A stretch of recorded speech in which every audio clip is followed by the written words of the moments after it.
अस्सलाम वालेकुम friends, welcome to my channel cooking with Tania 777।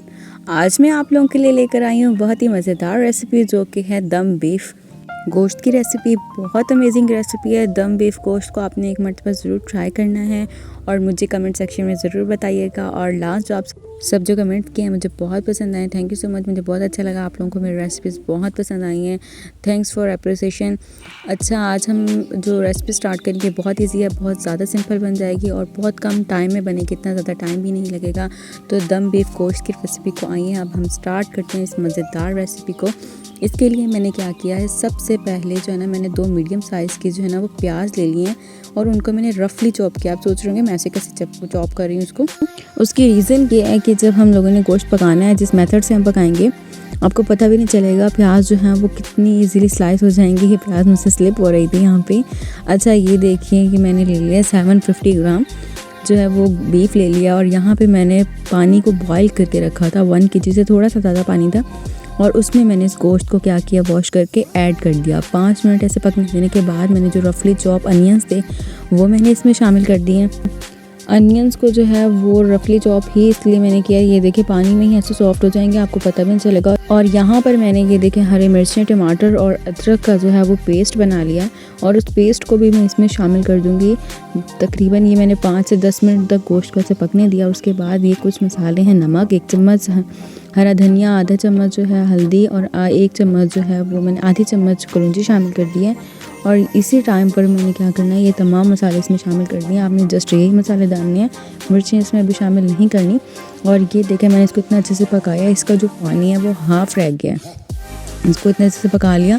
अब जब पानी तकरीबन 1 से 1.5 गिलास रह गया तो मैंने इसमें 1 चम्मच लाल मिर्ची पाउडर शामिल किया है और 1 से 1.5 चम्मच जो है वो कौरमा मसाला शामिल कर दिया है। और ये देखें इसके अंदर मैंने ऐड कर दिया, पानी कितना कम रह गया है और ये आपको ज़्यादा टाइम भी नहीं लगेगा। अच्छा, आपने पानी बहुत ज़्यादा भी नहीं डालना क्योंकि गोश्त इतना भी टाइम नहीं लेगा। मैंने इसके पीसेस इतने ज़्यादा बड़े भी नहीं रखवाए हैं, नॉर्मल पीसेस हैं। गोश्त के गले में इतना टाइम नहीं लगेगा, लेकिन अगर फिर भी अगर इस स्टेज पे आप चेक कर सकते हैं 1 से 2 पीसेस निकाल के कि वो सॉफ्ट हुए हैं या नहीं। तो अच्छे से अगर सॉफ्ट हो गए हैं तो ठीक है, अदरवाइज़ आप 1 से 2 गिलास और पानी शामिल कर सकते हैं अगर आपको मुनासिब लगे। इसमें मैंने देखें जब वो मिर्चें शामिल करने के 3 से 4 मिनट के बाद मैंने इसमें 2 बड़े चम्मच जो हैं वो ऑयल के शामिल कर दिए। जब पानी तकरीबन ड्राई हो जाए, 1 से हाफ़ कप रह जाए, तो तभी इसकी भुनाई करनी है, बल्कि हाफ़ कप ही होना चाहिए पानी, ताकि भुनाई जो है वो बहुत अच्छे से ऑयल डाल दिया। और यहाँ पर आपने क्या करना है, इसकी जो भुनाई है ना वो बहुत अच्छे से करनी है। यही स्टेज होगा जहाँ पे गोश्त का कच्चापन नहीं आएगा। अच्छा, अगर आपको ज़्यादा पसंद है अदरक लहसुन तो इसमें दोबारा से आप 1 और चम्मच इसमें ऐड कर सकते हैं, वरना मैंने टमाटर के पेस्ट में ही डाल दिया था। और ये देखें इस पे ऑयल आना स्टार्ट हो चुका है। अच्छा, मैंने ना इसमें बहुत ज़्यादा मिर्चें नहीं शामिल की हैं, मैंने इसमें नॉर्मल ही रखा है। और इससे अब डिश आउट करते हैं और ख़ुद आप देख सकते हैं कितना धुएँदार, कितना मज़ेदार जो है वो दम हमारा बीफ तैयार हुआ है। दम बीफ की रेसिपी बहुत अमेजिंग है, बहुत ही सिंपल है। आपके गेस्ट आ रहे हैं तब 40 मिनट तक ये रेसिपी तैयार कर सकते हैं। जब ये देखें गार्निशिंग कर रहे हैं और कितना मज़ेदार इसमें से धुआं जो निकल रहा है, क्या मतलब एक चीज़ को आपको देख के लगता है, जब देखने से चीज़ इतनी अच्छी लगेगी, जब आप बनाएंगे तो लोग आपकी कितनी तारीफ़ करेंगे। और इसके ऊपर मैंने थोड़ा सा धनिया शामिल कर दिया और यहाँ पे मैंने कुछ अदरक के पीसेस शामिल कर दिए हैं। और ये देखें बिल्कुल रेस्टोरेंट स्टाइल जो है ना वो दम बीफ हमारा तैयार है।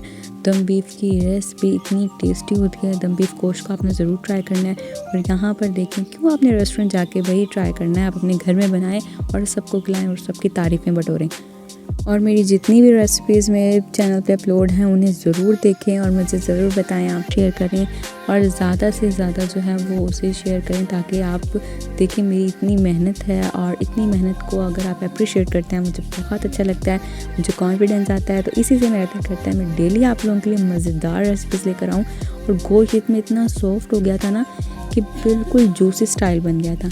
If you like this video, kindly like, share and subscribe. Thanks for watching. Take care. Bye bye. Allah Hafiz. Fi aman Allah.